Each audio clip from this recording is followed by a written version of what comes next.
ये बात किसी फिल्म की कहानी लगती है, लेकिन रियल लाइफ में भी डाकुओं ने सस्पेंस से भरी प्लानिंग की और ब्रिटेन की सरकारी ट्रेन से लाखों पाउंड्स लूट लिए, और वो भी बगैर एक भी गोली चलाए। सब कुछ महीनों पहले शुरू हुआ जब लंदन के चंद जाने माने क्रिमिनल्स एक नए कारनामे को अंजाम देने के लिए सर जोड़कर बैठ गए। ब्रूस रेनॉल्ड्स, जो इस प्लान का मास्टरमाइंड था, उसने अपने चंद साथियों के साथ मिलकर एक बेमिसाल डाके का प्लान बनाना शुरू किया। उसके पास ब्रिटेन की national post service royal mail की एक सीक्रेट मालूमात थी।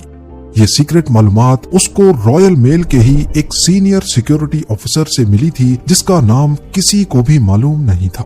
मालूमात ये थी कि ग्लासगो से लंदन जाने वाली ट्रेन में एक खास डब्बा होता है जिसे हाई वैल्यू पैकेजेस या फिर HVP भी कहा जाता है। उसमें एक खास दिन पर बहुत ज्यादा रकम जाने वाली थी और उनको इसी डब्बे को लूटना था। ब्रूस रेनॉल्ड्स और उसके साथी जाने माने क्रिमिनल्स जरूर थे, लेकिन उनको ट्रेन लूटने का कोई एक्सपीरियंस नहीं था। लिहाजा उन्होंने लंदन के ही एक दूसरे गैंग को इस प्लान में शामिल किया, जिनको ट्रेन लूटने का भी एक्सपीरियंस था। ये बदनामे जमाना गैंग साउथ कोस्ट रेडर्स के नाम से जाना जाता था। आहिस्ता आहिस्ता टीम बढ़ती गई और इस प्लान में अब 15 से ज्यादा लोग शामिल हो गए। उन्होंने ठान लिया कि बिना गोली चलाए सरकारी ट्रेन को लूटना है। पर यह कोई मामूली डाका नहीं था कि ट्रेन को रोको और लूट लो। इसके लिए महीनों की प्लानिंग की गई। 7 अगस्त 1963 को शाम 6:50 पे ट्रेन ग्लासगो सेंट्रल स्टेशन से लंदन जाने के लिए रवाना होती है। इसको लंदन के यूस्टन रेलवे स्टेशन पर अगले दिन सुबह 4 बजे पहुंचना था। इस ट्रेन में टोटल 12 डब्बे थे और 72 पोस्ट ऑफिस का स्टाफ दौरान सफर मेल्स को सॉर्ट करने के लिए भी मौजूद था। ये ट्रेन खासकर सिर्फ पार्सल्स और पोस्ट को मुख्तलिफ शहरों में ड्रॉप करने के लिए चलाई जाती थी, इसीलिए इसको बिना रोके ही मुख्तलिफ स्टेशंस पर पार्सल्स ड्रॉप करने थे। जब भी कोई स्टेशन आता तो वहां का लोकल पोस्ट ऑफिस स्टाफ एक स्पेशल एलिवेटेड रैक्स पर बोरियां लटका देता। जब ट्रेन प्लेटफॉर्म से गुजरती तो आहिस्ता हो जाती थी और अंदर बैठा स्टाफ एक जाली की मदद से वो बोरियां पकड़ लेता था, और ऐसे ही जो मेल्स उनको उस स्टेशन पे छोड़नी होती थीं, उनकी बोरियां प्लेटफॉर्म पर चलते चलते ही उतार दी जाती थीं। इस प्रोसेस के जरिए बगैर रोके ही मेल्स को मुख्तलिफ स्टेशंस पर डिस्ट्रीब्यूट किया जाता था। जिस डब्बे में रॉबरी होनी थी वो अभी तक इस ट्रेन के साथ अटैच्ड ही नहीं था। वो डब्बा नैन वैली रेलवे स्टेशन पर सेफली पार्क था। इस डब्बे को HVP यानी हाई वैल्यू पैकेजेस कहा जाता था, क्योंकि इसमें ज्यादातर बड़ी मिकदार में कैश मौजूद होता, जो लोग उस वक्त दूसरे शहरों में मनी ऑर्डर करते थे। 1960 में यानी इस वाक़े से 3 साल पहले post office investigation branch IB ने HVP डब्बों की सिक्योरिटी को बढ़ाने के लिए इसमें सिक्योरिटी अलार्म सिस्टम लगवाने की हिदायत दी थी, और 1961 में 3 HVP डब्बों में ये सिक्योरिटी अलार्म सिस्टम लगवा लिए गए, और जो पुराने डब्बे थे जिन पर सिक्योरिटी अलार्म नहीं था उनको रिजर्व में ही रख दिया गया। लेकिन डाके वाला दिन सबसे अहम था। उस दिन सिक्योरिटी अलार्म वाले HVP डब्बे आउट ऑफ सर्विस थे, लिहाजा एक रिजर्व डब्बा M30204M को इस्तेमाल किया जाना था, जिसमें कोई सिक्योरिटी सिस्टम भी नहीं था। ये एक बहुत बड़ी टिप थी जो डाकुओं को रॉयल मेल के इनसाइडर से मिली थी। जब ग्लासगो से निकली ट्रेन नैन वैली रेलवे स्टेशन पहुंची तो रेलवे स्टाफ ने HVP डब्बे को इंजन के बाद दूसरे नंबर पर कनेक्ट कर दिया। ये डाकुओं को मिलने वाली पहली टिप थी, लेकिन दूसरी टिप इससे भी ज्यादा इम्पोर्टेंट थी। नॉर्मली HVP डब्बों में 3 लाख पाउंड्स के करीब पैसे होते थे, लेकिन क्योंकि पिछला हफ्ता बैंक हॉलिडे वीकेंड था, इसीलिए डाके वाले दिन इसमें 3 मिलियन पाउंड्स के करीब कैश मौजूद था। और ये थी टिप नंबर 2, यानी जो इत्तेफाक आज के दिन हुआ वो शायद सालों में एक बार होता होगा। 12 गुना ज्यादा पैसे भी जा रहे हैं और इत्तेफाक से सिक्योरिटी अलार्म वाला HVP डब्बा भी खराब था। पर डाकुओं के लिए ये कोई इत्तेफाक नहीं था। वो लोग इसी दिन के लिए कई महीनों से प्लानिंग कर रहे थे।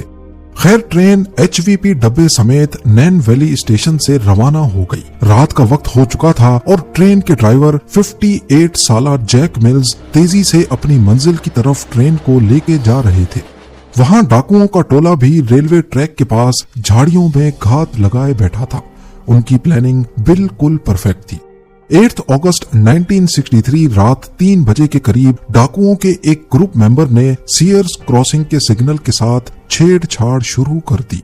उसने ग्रीन लाइट को छुपाने के लिए उसके सामने एक ग्लव यानी दस्ताना फंसा दिया और रेड लाइट को चलाने के लिए एक बैटरी का इस्तेमाल किया और फिर सारे छुपकर ट्रेन का इंतजार करने लगे। ट्रेन जब सीयर्स क्रॉसिंग के पास पहुंची तो ड्राइवर यहाँ पर रेड लाइट देखकर काफी हैरान हुआ, क्योंकि नॉर्मली इस क्रॉसिंग पर ट्रेन को रोका नहीं जाता, खासकर रॉयल मेल की ट्रेन को। खैर जैक मिल्स ने ब्रेक लगाई और ठीक से सिग्नल पर ही ट्रेन को रोक दिया। अचानक हर तरफ एक खामोशी सी छा गई। इतने में असिस्टेंट ड्राइवर, जिसको सेकंड मैन भी कहा जाता है, वो ट्रेन से नीचे उतरे ताकि लाइन साइड पर लगे टेलीफोन की मदद से सिग्नल मैन से राब्ता किया जा सके। जब उन्होंने सिग्नल पर लगे टेलीफोन को उठाया तो मालूम पड़ा कि उसकी लाइन ही कटी हुई है, जो कि डाकुओं के प्लान का ही हिस्सा था। अभी सेकंड मैन वापस पलटकर इंजन की तरफ जाने ही वाला था कि झाड़ियों से डाकू निकले और उन्होंने उसको काबू कर लिया। कुछ डाकू इंजन की दोनों साइडों से ऊपर चढ़ गए और ड्राइवर को काबू करने की भी कोशिश की। जब जैक मिल्स ने मुजाहिमत की तो एक डाकू ने लोहे की रॉड उनके सर पर मारी और वो ड्राइविंग सीट पे ही बेहोश हो गए। डाकू पूरी प्लानिंग के साथ आए थे। जिस वक्त ऊपर इंजन में ये हंगामा हो रहा था, उसी वक्त कुछ टीम मेंबर्स ने इंजन के बाद पहले 2 डब्बों को बाकी ट्रेन से अलग कर दिया। उनका प्लान ट्रेन को ही यहाँ से दूर लेके जाना था, पर आखिर कहाँ? सीयर्स क्रॉसिंग से करीब 1 किलोमीटर दूर ब्राइडको ब्रिज था और वहीं पर डाकुओं की ट्रक मौजूद थी। वो अपने साथ एक रिटायर्ड रेलवे ड्राइवर को भी लाए थे, जिसका काम ट्रेन को ब्राइडको ब्रिज तक लेके जाना था। यहाँ तक जो कुछ हुआ वो ठीक प्लान के मुताबिक था, पर अब डाकुओं को पहली मुसीबत का सामना करना पड़ा। वो अपने साथ जो ड्राइवर लाए थे वो इस नए इंजन के कंट्रोल्स देखकर ही घबरा गया, क्योंकि उसने कभी ये इंजन ऑपरेट ही नहीं किया था। मजबूरन डाकुओं ने जैक मिल्स को होश में लाने की कोशिश की और उसे मजबूर किया कि वो ट्रेन को 1 किलोमीटर दूर लेके चले। अब इंजन और 2 डब्बे दोबारा से चलने लगे और 1 किलोमीटर दूर ब्राइडको ब्रिज पर जाकर उसे रुकवा दिया गया। इस दौरान ट्रेन के बाकी डब्बे जो पीछे रह गए थे, उनमें मौजूद स्टाफ को मालूम ही नहीं था कि ट्रेन क्यों रुकी है। ब्राइडको ब्रिज पहुंचकर डाकुओं ने HVP डब्बे के दरवाजे को तोड़ा और अंदर घुसकर 5 स्टाफ मेंबर्स को ठीक ठाक चोटें पहुंचाई और उन्हें मुंह के बल रस्सियों से बांधकर लिटा दिया और अपनी कार्रवाई शुरू कर दी। HVP डब्बे में टोटल 128 बोरियां कैश से लथपथ भरी हुई थी। ये 1 पाउंड, 5 पाउंड्स और 10 शिलिंग के नोट थे। इनका टोटल वजन करीब 2.5 टन के बराबर था।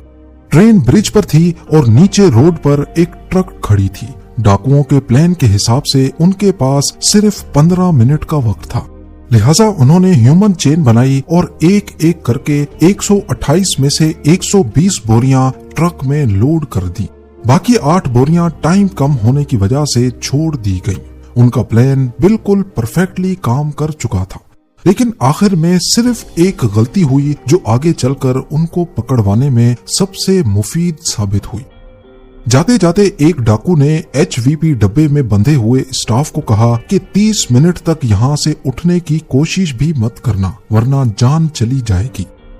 डाकुओं के पास एक ऑस्टिन लोड स्टार ट्रक थी जिस पर सारा कैश लोड किया गया और 2 लैंड रोवर्स भी थीं जिन पर उन्होंने गवाहों को गुमराह करने के लिए एक ही नंबर लगा रखा था, BMG 7578। वारदात के बाद वो सारे वहां से फरार हो गए। करीब 45 मिनट की ड्राइव के बाद रात के 4:30 बजे वो अपने हाइड आउट में पहुंच गए, जो वारदात की जगह से करीब 43 किलोमीटर दूर ओकली नामी गांव से करीब था। इस दौरान वो VHF रेडियो पर पुलिस की बातें भी सुन रहे थे, जिससे उनको काफी मदद मिल रही थी। ठीक उसी वक्त जब वो अपने हाइड आउट में पहुंचे, पुलिस को भी इस रॉबरी का इल्म हो गया। पर फिलहाल वो बहुत खुश थे। उन्होंने हाइडआउट पर आकर खूब मौज मस्ती की, यहाँ तक के वहाँ मोनोपोली गेम भी खेली और वो भी असली नोटों से। पर उनकी ये खुशी सिर्फ चंद मिनटों की मेहमान थी। थोड़ी ही देर बाद उन्हें रेडियो की मदद से पता चला कि पुलिस उनको 50 किलोमीटर के रेडियस में ढूंढ रही है। 50 किलोमीटर का आइडिया पुलिस को उस स्टाफ के बयान की वजह से हुआ जिससे डाकू आधे घंटे वाली बात बोलकर वहां से फरार हुए थे। तो पुलिस को अच्छी तरह आइडिया था कि आधे घंटे में वो 50 किलोमीटर के रेडियस में ही मौजूद होंगे। ये बात सुनकर डाकू एकदम घबरा गए। अब उनका इस हाइडआउट से निकलने का प्लान जो संडे को था वो उन्होंने फ्राइडे पर शिफ्ट कर लिया। थर्सडे वाला दिन उन्होंने सारे पैसे आपस में बांट लिए। लूटी गई रकम 2.5 मिलियन पाउंड्स के करीब थी। कुछ रिपोर्ट्स के मुताबिक हर एक के हिस्से में 1.5 लाख पाउंड्स आए, जो उस दौर में एक बहुत बड़ी रकम थी। यानी हर एक के हिस्से में आज के हिसाब से 3.9 मिलियन पाउंड्स आए थे। बाकी पैसे उन्होंने छोटे छोटे रोल्स करने वाले हेल्पर्स में बांट दिए। उन्होंने फ्राइडे से पहले हाइडआउट में हर एक चीज से अपनी फिंगरप्रिंट्स मिटाई और एक शख्स को ड्यूटी दी कि उनके जाने के बाद वो हाइडआउट को ही जला दे, ताकि पुलिस को कोई सबूत ही ना मिल सके।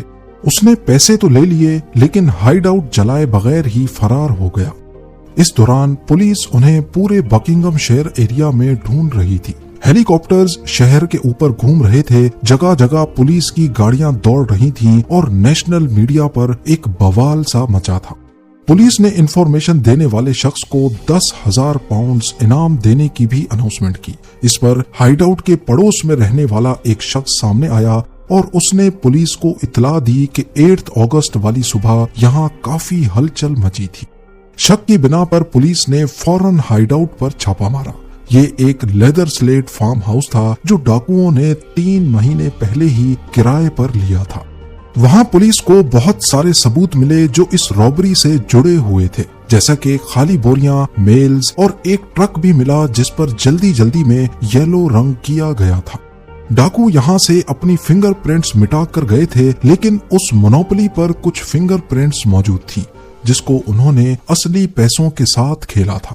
ये फिंगरप्रिंट्स इस केस में एक बड़ा ब्रेक थ्रू साबित हुई, क्योंकि उन सब का पहले से कोई न कोई क्रिमिनल रिकॉर्ड मौजूद था। तभी वो फिंगरप्रिंट्स पुलिस और स्कॉटलैंड यार्ड के रिकॉर्ड से मैच कर गईं और असल मुजरिमों का पता लग गया। कुछ ही दिनों में पुलिस ने 16 में से 14 लोगों को अरेस्ट कर लिया। सिर्फ 2 लोग ही पुलिस से बच पाए, जिसमें एक रिप्लेसमेंट ट्रेन ड्राइवर था जिसका असल नाम किसी को भी पता नहीं था, और दूसरा रॉयल मेल का वो सीनियर सिक्योरिटी ऑफिसर जिसकी मुखबरी पर ये सारा प्लान बनाया गया था। आज तक उस ऑफिसर का किसी को भी इल्म नहीं है, क्योंकि ना उसने कभी अपना असल चेहरा दिखाया और ना ही अपना नाम बताया था। कोर्ट ने इस रॉबरी को सदी की सबसे बड़ी रॉबरी करार देकर इस गैंग के तकरीबन सभी लोगों को 30 साल की कैद सुनाई। इस रॉबरी के बाद ब्राइडगो ब्रिज ट्रेन रॉबर्स ब्रिज के नाम से मशहूर हो गया और आज तक ये उसका नया इनफॉर्मल नाम है। जैक मिल्स जो 58 इयर्स के ट्रेन ड्राइवर थे, सर पर चोट की वजह से दोबारा कभी ये नौकरी नहीं कर पाए और 7 सालों के बाद ही सदमे की वजह से दुनिया छोड़कर चले गए।